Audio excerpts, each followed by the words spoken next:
اعوذ باللہ من الشیطان الرجیم بسم اللہ الرحمن الرحیم الحمدللہ رب العالمین والصلاة والسلام علی اشرف الانبیاء والمرسلین اما بعد فصل حروف المصدریہ۔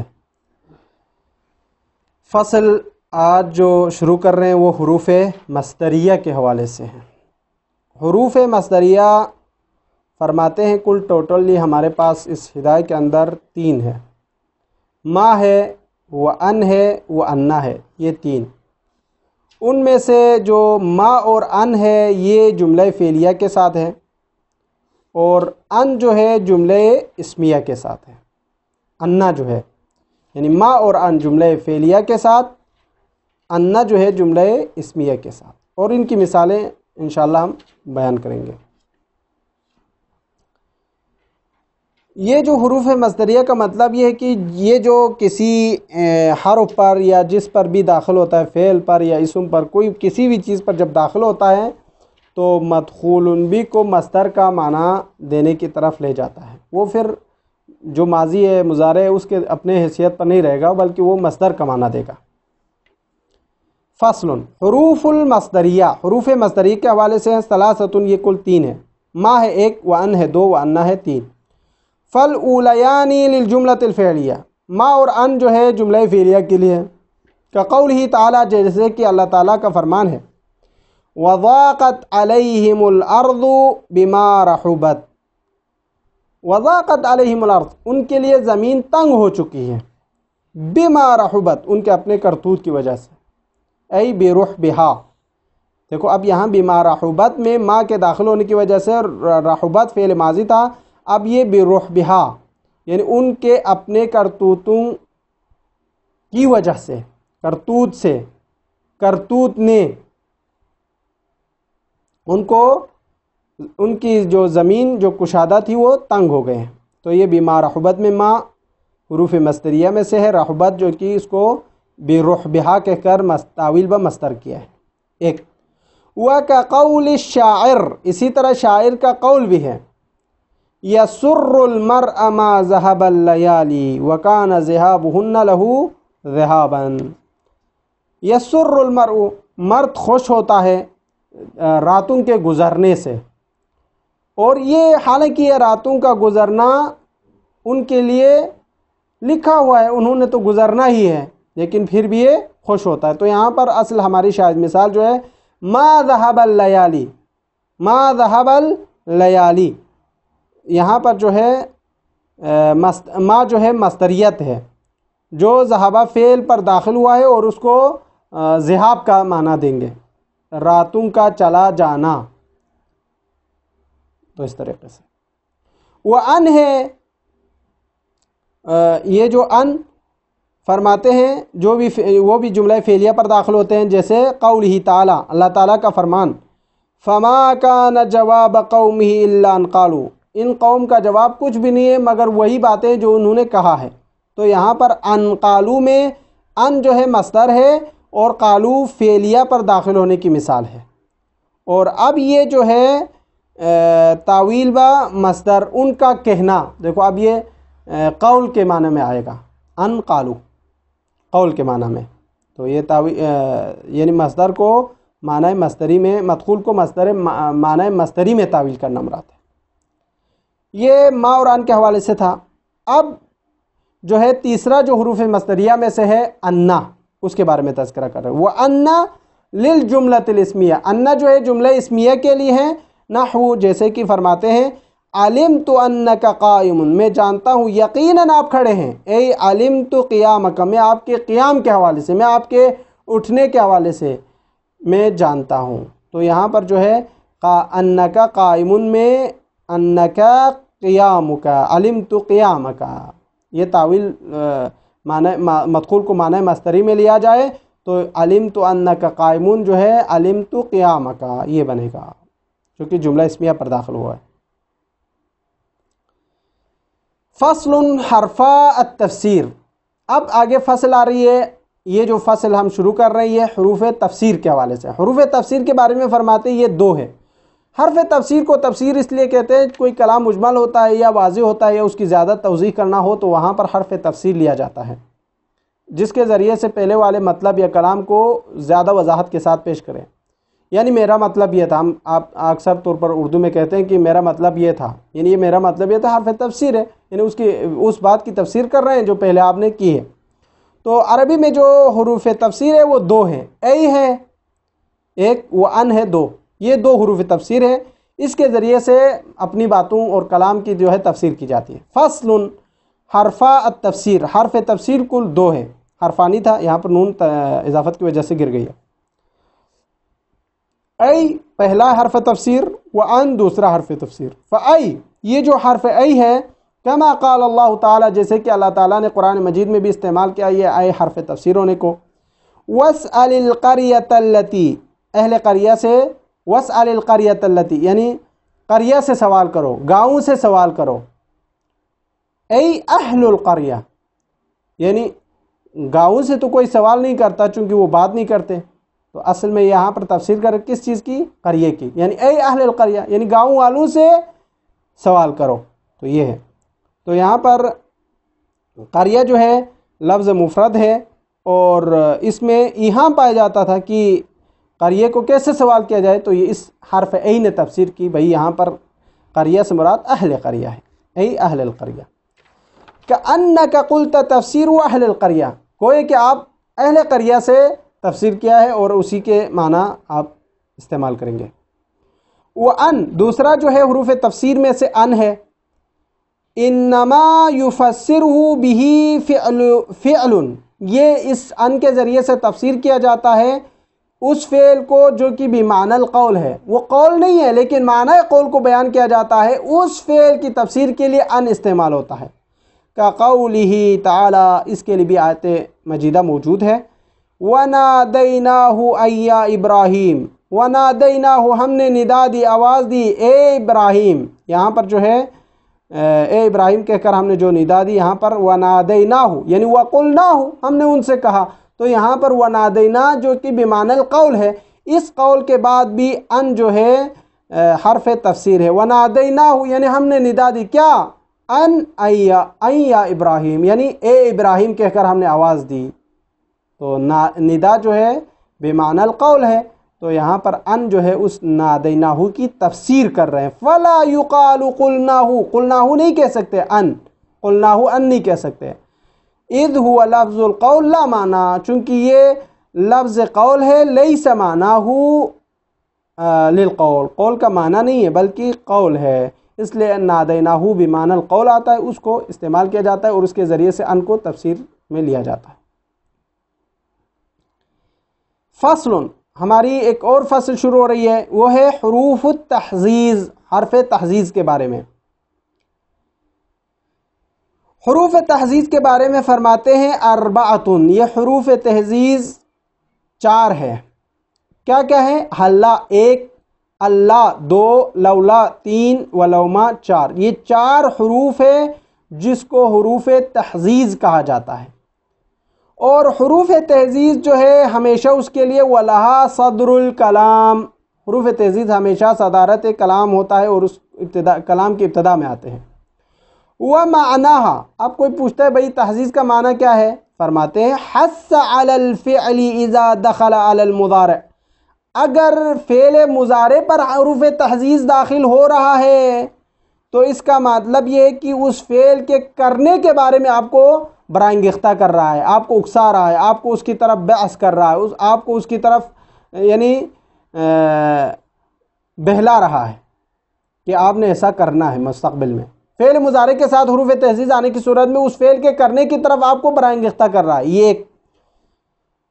لیکن اگر یہی حروف تحزیز فعل ماضی کے بارے میں آتے ہیں، اس پر داخل ہوتے ہیں، تو اس کا مطلب یہ ہوتا ہے کہ یہ ملامت کے معنی میں آتے ہیں. کاش آپ نے کھایا ہوتا، کاش آپ نے پیا ہوتا، کاش آپ نے فلاں کام کر لیا ہوتا، کاش آپ نے پہلے سے پڑھائی کی ہوتی تو آج فعل نہ ہوتے. تو اس طرح بہت ساری چیزیں ہوتے ہیں جو کہ فعل ماضی پر داخل ہونے کی وجہ سے ہوتے ہیں. حلا ایک، و اللہ دو، ولولا تین، ولوما چار، یہ حروف تحزیز ہے جس کو کہا جاتا ہے. وَلَهَا صدر الکلام اس کے لیے صدارت کلام ہے. وَمَعْنَاهَا اس کا معنی یہ ہے حث علی الفعل اذا دخل علی المضارع، اگر یہ حروف تحزیز فعل مضارع پر داخل ہے تو اس کا مطلب یہ کہ یہ فعل کی طرف برآہنگختہ کر رہا ہے، اکسا رہا ہے، اس کو ورغلا رہا ہے، اس کی طرف لے جا رہا ہے کہ آپ ایسا کام کریں. جیسے نحو حل لا تأکلوا، اس کا مطلب یہ ہے کاش تم کھا لیتے، کیوں نہیں کھاتے تم، اس طریقے سے سوال کرتے ہیں. یعنی آپ ضرور کھائیں، کیوں نہیں کھاتے، یعنی ضرور کھائیں، اس طریقے سے. وَلَوْمْ اسی طرح کبھی کبھار ملامت کے معنی میں آتے ہیں. وَتَعْیِیر اِن دَخَلَ عَلَى الْمَاضِی، اور اگر یہ فعل ماضی پر داخل ہو جائے تو اس ترک فعل پر ملامت کرنے کے لیے آتے ہیں. جیسے حَلَّا ضَرَبْتَ زَیدًا، تو نے زید کو کیوں نہیں مارا، اگر مارتے تو آج وہ یہ کام غلط کام نہیں کرتے. ایک دفعہ چوری کر لیتے، کیا تھا، اس پر مارا ہوتا تو آج دوسری دفعہ چوری نہ کرتے. تو اس طریقے سے ہم آج کل بولتے ہیں تو یہی الفاظ ہے. حَلَّا ضَرَبْتَ زَیدًا، اس وقت مارتے تو آج یہ کام نہیں کرتا. وَحِینَئِذٍ، پس یہاں پر اس وقت، یعنی جب حَلَّا فعل مضارع پر آئے تو یہ برآہنگختہ کے معنی میں، اور اگر وہ ماضی پر داخل ہو جائے تو ملامت وغیرہ کے لیے. لا یکون تحزیزا الا باعتبار ما فات، یہ حَلَّا تحزیز نہیں ہوتا مگر مافات کے لیے، جو زمانہ گزر چکا ہے، جو فوت ہو چکا ہے جو کام، اس کے حوالے سے تحزیز کرنا ہوتا ہے. وَلَا تَدْخُلُ إِلَّا عَلَى الْفِعْلِ كَمَا مَرَّ، ہم نے پہلے بھی بیان کیا کہ یہ فعل کے علاوہ کسی اور چیز پر داخل نہیں ہوتے. وَإِنْ وَقَعَ بَعْدَهَا اسْمٌ، لیکن اگر حَلَّا تحزیزیہ کے بعد یا حروف تحزیز کے بعد اسم ہو، فَبِإِضْمَارِ فِعْلٍ، تو وہاں پر اسم نہیں ہوگا بلکہ وہاں پر ایک فعل کا اضمار کرنا ضروری ہوگا. كَمَا تَقُولُ لِمَنْ ضَرَبَ قَوْمًا، جیسے کہ اس کے لیے آپ کہتے ہیں جس نے اپنی قوم کو مارا ہے. حَلَّا زَیدًا، یعنی حَلَّا زَیدًا ای حَلَّا ضَرَبْتَ زَیدًا، یعنی آپ نے زید کو کیوں نہیں مارا. حَلَّا زَیدًا یعنی حَلَّا ضَرَبْتَ زَیدًا، اس کو تقدیر میں رکھا جاتا ہے. یہ ایک بات ہو گئی، ختم ہو گئی اس کے حوالے سے. وَجَمِيعُهَا، یعنی یہ سب حروف تہذیب 4 تھے، یہ سب کے سب مرکبتن، مرکب ہے کس چیز سے، حل لا، ال لا، لو لا، لو ما، اس طریقے سے. جزءها الثانی حرف النفی، ان حروف تہذیب میں سب کے سب جس کا جزء ثانی حرف نفی پر ہے، لا پر ہے، لا پر ختم ہوتا ہے. والجزء الاول حرف شرط، جزء اول کبھی حرف شرط ہوتا ہے، جیسے لوما اور لولا میں. لولا میں لو حرف شرط ہے، لا حرف نفی. لوما میں لو حرف شرط ہے، ما حرف نفی. ٹھیک، یہ 2 ختم ہو گئے. وہ حرف المصدر، حرف مصدر کہاں پر ہے، فرماتے ہیں ان لا میں. اللہ میں، ان حرف مصدریہ میں سے ہے اور لا جو ہے نفی میں سے ہے. وہ حرف الاستفہام حلّا کے لیے، حل جو ہے حرف استفہام ہے، لا جو ہے حرف نفی ہے. ولولا ولوما، اسی طرح ولولا اور لوما، یہ دونوں لہما معنی آخر، ایک اور معنی بھی ہے، وہو امتناع الجملۃ الثانیہ لوجود الجملۃ الاولیٰ، دوسرے جملے کے معنی کو روکنا پہلے والے جملے کے موجود ہونے کی وجہ سے، یہ بھی معنی ہے. جیسے نحو جیسے کہ ایک مثال ہے، لولا علی لہلک عمر، اگر علی نہ ہوتے تو عمر ہلاک ہوتا. علی کے وجود نے عمر کو ہلاک سے بچا دیا، حالانکہ بچایا نہیں ہے، لیکن یہاں پر کہا جاتا ہے کہ لولا علی، لولا وجود علی لہلک عمر، اس کے لیے بھی لولا استعمال کیا جاتا ہے. یعنی جملہ ثانیہ جو ہے اس کی وجہ سے جملہ اولیٰ کے وجود کو بچایا جاتا ہے، اس کے لیے. وحینئذ، جب آپ کہیں کہ جملہ ثانیہ ممنوع قرار دے رہے جملہ اولیٰ کے وجود کو ہونے سے، تو اس کا مطلب یحتاج الی الجملتین، جو 2 جملوں کی طرف محتاج ہوتے ہیں. اولیہما اسمیۃ، جملہ اولیٰ کا اسمیہ ہونا شرط ہے، ابداً ہمیشہ ہمیشہ. دوسرا جو ہے اسمیہ ہو یا فعلیہ اس کا کوئی تعلق نہیں ہے، پہلے والے کا جملہ اسمیہ ہونا شرط ہے. لولا علی لہلک عمر، تو یہاں پر جو ہے جملہ 2 ہے اور پہلے والا جملہ اسمیہ ہے، ثانی کا عمر ہو، اسم ہو یا فعل ہو، کوئی فرق نہیں ہے، اس کے حوالے سے تھا. اور ایک اور فصل ہے جس کو بیان کرتے ہیں کہ فصل حرف التوقیع، حرف توقیع جس کو توقع بھی کہتے ہیں. حرف توقیع ہو یا توقع ہو، اس کا مطلب ہوتا ہے قد، اس کا ایک حرف ہے وہ ہے قد. اب اس کی تفصیل فرماتے ہیں. قد جو ہے کس کے لیے آتے ہیں؟ فرماتے ہیں وہی یہ حرف قد فی الماضی لتقریب الماضی الی الحال، ماضی کے لیے آتے ہیں لیکن اس ماضی کو حال کے ساتھ قریب کیا جاتا ہے، قریب کیا جاتا ہے۔ نحو جیسے کہ مثال کے طور پر قد رکب الامیر، تحقیق امیر سوار ہو گیا، تو یہ تحقیق امیر سوار ہو گیا قد رکب الامیر، تو یہ قد بتا رہے بھئی یہ کل جو پرانا کل مراد نہیں ہے جو ماضی والا، نہیں ابھی تھوڑی دیر پہلے، یعنی آپ اس کو ترجمہ یوں کہہ سکتے ہیں، یعنی تھوڑی دیر پہلے سوار ہو گیا ہے، بہت زیادہ زمانہ نہیں گزرا۔ ای قبل ھذا، ابھی اس وقت سے تھوڑی دیر پہلے۔ وَلِأَجْلِ ذَلِكَ سُمِّيَتْ حرف التقریب ایضاً، اسی لیے حرف توقیع کو یا توقع کو حرف تقریب کہتے ہیں، یعنی ماضی کو قریب بالحال کرنا۔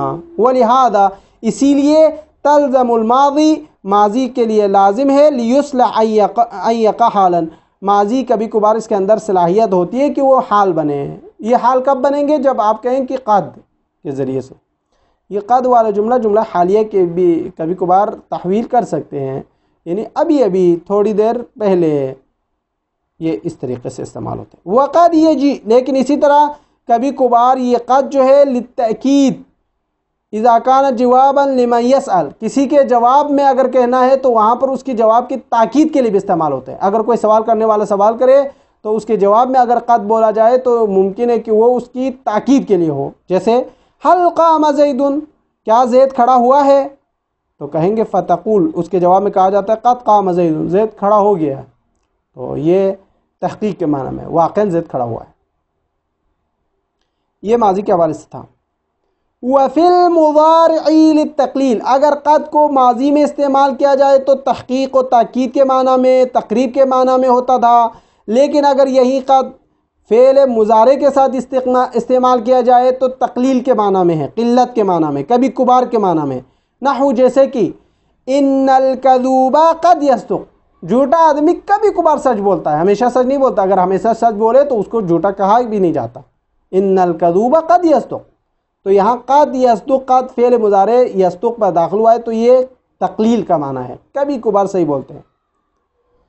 وَإِنَّ الْجَوَادَ قَدْ يَفْطُرُ، جواد یعنی سخاوت مند آدمی کبھی کبھار بخیل ہوتا ہے، ہمیشہ بخیل نہیں ہوتا۔ قد یفطر، قد فعل مضارع یفطر پر داخل ہوئے جو کہ معنی تقلیل دے رہا ہے۔ وقد یجوء للتحقیق، کبھی کبھار تحقیق کے معنی میں ہوتا ہے، قولی تعالیٰ، جیسے کہ اللہ تعالیٰ کا قول ہے قد یعلم اللہ المعوقین، اللہ روکنے والوں کو جانتا ہے، یعنی اللہ یقیناً روکنے والوں کو جانتا ہے، تو قد یعلم فعل مضارع پر بمعنی تحقیق پر وارد ہوا ہے۔ اور فرماتے ہیں وَيَجُوزُ الْفَصْلُ بَيْنَ الْقَدْ وَبَيْنَ الْفِعْلِ بِالْقَسَمِ، فعل قسم کے درمیان، فعل قسم اور قد کے درمیان کسی یعنی قد اور فعل کے درمیان قسم کا فاصلہ لانا بھی جائز ہے، یعنی جو قد فعل پر داخل ہونا ہے اس فعل اور قسم قد کے درمیان کسی بھی قسم کا فاصلہ لانا جائز ہے، جیسے یہاں پر فرماتے ہیں نحو قد واللہ احسنت، آپ نے یقیناً اچھا کیا، تو یہاں پر قد جو ہے یقیناً اچھی بات ہے، تو یہاں پر کہتے ہیں قد احسنت، اس کے قد اور احسن فعل کے درمیان یہ قسم فاصلہ آیا ہے۔ وَيَحْذُفُ الْفِعْلُ بَعْدَهُ، کبھی کبھار جو ہے قد کے بعد فعل کو حذف کیا جاتا ہے، کب؟ عند وجود القرینہ، جب قرینہ کہاں پر کہیں پر موجود ہو تو۔ نحو قول شاعر، جیسے کہ شاعر کا قول ہے جس میں فرماتے ہیں افید الترحل غیر ان رکابنا لما تزل برحالنا وکعن قدی، تو یہاں پر جو ہے معنی اس کا یہ ہوگا کوچ کرنا قریب ہو گیا، افد الترحل، کوچ کرنا قریب ہو گیا ہے، غیر ان رکابنا لما تزل برحالنا وکعن قد، مگر تحقیق ہماری سواری کے اونٹ ہمیشہ ہمارے کجاوا کے ساتھ ہے، یعنی انہوں نے کوچ نہیں کیا، وہ ان کے ساتھ بیٹھے ہیں، تو اس طریقے سے ترجمہ کرتے ہیں۔ تو اصل میں جو ہے یہاں پر ہماری شاید قد میں ہے، ای وکان قد زالت، یعنی قد کے بعد فعل کو حذف کرنے کی مثال ہے۔ اور ایک اور فصل ہے جو کہ حروف استفہام کے حوالے سے ہے، فرماتے ہیں فصل حروف الاستفہامی، حروف استفہام کے حوالے سے ہے یہ فصل۔ حروف استفہام ہمارے پاس کل دو ہیں، حمزہ ہے اور حل ہے، اور دونوں صدارت کلام چاہتے ہیں، اور یہ جملہ اسمیہ اور فعلیہ دونوں پر داخل ہوتے ہیں، لیکن جملہ فعلیہ پر داخل ہونا زیادہ ہے، جملہ اسمیہ پر داخل ہونا کم ہے، اور بہت سارے مواضع جہاں پر حمزہ داخل ہوتے ہیں حل داخل نہیں ہوتے، تو ان کو یہاں پر بیان کیا ہے۔ فصل حروف الاستفہامی، حروف استفہام کے حوالے سے ہیں۔ الحمزۃ وحل، حروف استفہام میں سے حمزہ ہے ایک، وحل ہے دو۔ وَلَهُمَا صدر الکلام، ان دونوں کے لیے صدارت کلام ہے، یعنی کلام کے ابتدا میں آتے ہیں۔ وَتَدْخُلَانِ عَلَى الْجُمْلَةِ الْإِسْمِيَّةِ وَالْفِعْلِيَّةِ، یہ حل اور حمزہ دونوں داخل ہوتے ہیں جملہ اسمیہ پر بھی اور جملہ فعلیہ پر بھی۔ نحو، جیسے مثال، زید قائم، کیا زید کھڑا ہے، وحل قام زید، کیا زید کھڑا ہے، تو یہاں پر زید قائم حمزہ استفہامیہ جملہ اسمیہ پر داخل ہونے کی مثال ہے، وحل قام زید حل جملہ فعلیہ پر داخل ہونے کی مثال ہے، ٹھیک ہے۔ وَدُخُولُهُمَا، اور اس حمزہ اور حل کا داخل ہونا، عَلَى الْفِعْلِيَّةِ جملہ فعلیہ پر داخل ہونا، اکثر زیادہ ہے جملہ اسمیہ کی نسبت، لِأَنَّ الْإِسْتِفْهَامَ بِالْفِعْلِ أَوْلَى، چونکہ استفہام کا ہمیشہ فعل کے ساتھ ہونا انسب ہے، اسم کے ساتھ ہونا انسب نہیں ہے۔ ایک بات آگے فرماتے ہیں وَقَدْ تَدْخُلُ الْحَمْزَةُ فِي مَوَاضِعٍ لَا يَجُوزُ دُخُولُ حَلْ فِيهَا، حمزہ چند موارد ایسے ہیں کہ جہاں پر داخل ہوں گے وہاں پر حل داخل نہیں ہو سکتے، یعنی بہت سارے موارد فرماتے، چار موارد یہاں پر ذکر کر رہے ہیں، نام نہیں لیا چار کے کر، لیکن ہے موارد چار، تو فرماتے ہیں چار موارد ایسے جہاں پر حل داخل نہیں ہو سکتا لیکن حمزہ کا داخل ہونا وہاں پر جائز ہے۔ ان میں سے نحو زیدن ضربتہ وَأَتَضْرِبُ زیدن، یعنی زیدن ضربتہ، کیا آپ نے زید پر مارا ہے، اتضرب زیدن، کیا تم زید پر مارو گے، وَهُوَ أَخُوكَ، وہ آپ کا کیا ہے، بھائی ہے۔ تو یہاں پر فرماتے ان دونوں مثالوں میں حمزہ استفہام انکاری کہا جاتا ہے۔ اس کے بعد جو ہے اس حمزہ استفہام انکاری کا جو ہوتا ہے سوال، وہ حمزہ سے ہوتا ہے، حل سے نہیں ہوتا، اس لیے ایک مقام ہے جہاں پر حل کو داخل نہیں کیا جا سکتا۔ وَأَزَيْدٌ عِنْدَكَ أَمْ أَمْرٌ، کیا آپ کے پاس زید ہے یا امر ہے، تو یہ یعنی جو ہے أَزَيْدٌ عِنْدَكَ أَمْ أَمْرٌ، ام متصلہ کے ساتھ سوال کیا جاتا ہے، تو ام متصلہ جو ہے حمزہ استفہام کو لانا درست ہے، ام متصلہ کے ساتھ حمزہ حل کو لانا درست نہیں ہے۔ یعنی اگر آپ ام سے سوال کرنا چاہتے ہیں زید عندک، کیا آپ کے پاس زید ہے، ام امر یا امر ہے، تو وہاں پر حمزے کا لانا صحیح ہے اور حل کا لانا صحیح نہیں ہے۔ یہ دوسرا مورد ہے جہاں پر حل کو نہیں لایا جا سکتا لیکن حمزہ کو لایا جا سکتا ہے۔ اسی طرح تیسری مثال اومن کانا، اومن کانا، اس میں اومن کانا میں یہاں پر بھی ایسا ہی ہے، یعنی حرف عطف کے ساتھ حل کو نہیں لیا جاتا بلکہ حمزہ استفہامیہ کو لیا جاتا ہے، یہ تیسری جگہ ہے۔ وہ افمن کانا، یہاں پر بھی جو ہے افمن کانا افمن عطف کے ساتھ ہے، تو یہاں پر بھی جو ہے حمزہ استفہامیہ انکاری کو لیا جاتا ہے، حل کو نہیں لیا جاتا۔ وَلَا تُسْتَعْمَلُ حَلْ فِي هَذِهِ الْمَوَاضِعِ وَهَا هُنَا بَحْثٌ، لیکن یہاں ان موارد میں حل کو استعمال نہیں کیا جاتا بلکہ حمزہ کو استعمال کیا جاتا، اور اس کے علاوہ بھی اس میں بحوث ہے، انشاءاللہ وہ بڑی بحثوں میں بڑی کتابوں میں ہم اس کے حوالے سے بحث کریں گے۔ وصلی اللہ علی محمد و اہل بیتہ الطاہرین۔